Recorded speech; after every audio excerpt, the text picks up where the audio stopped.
আজকে আমাদের জাতির জীবনে বিরাট বড় একটা ট্র্যাজেডির দিন।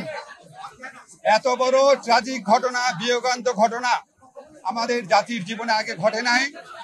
আজকে উত্তরায় মাইলস্টোন কিন্ডারগার্টেনে যেই বিয়োগান্ত ঘটনা ঘটেছে, এই শোক, এই দুঃখ ভাষায় প্রকাশ করার মতো না। আমাদের গোটা সরকার, বাংলাদেশের মানুষ, ডাক্তার সমাজ সবাই শোকাহত। আপনারা দেখেছেন আমাদের 6 জন উপদেষ্টা আমরা এখানে এসেছি। আমাদের বাকি উপদেষ্টারা মাইলস্টোন স্কুলে গিয়েছেন, সিএমএইচ হসপিটালে গিয়েছেন।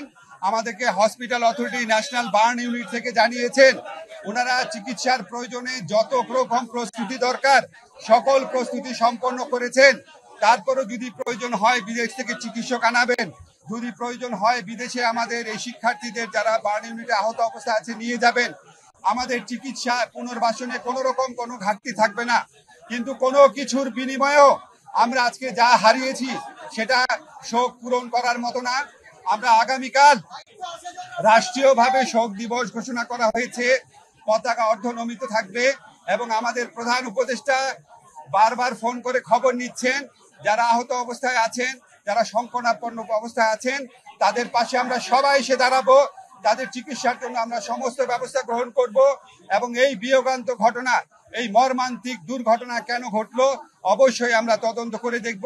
এই ব্যাপারে প্রয়োজনীয় যা ব্যবস্থা নেওয়া তা নিব।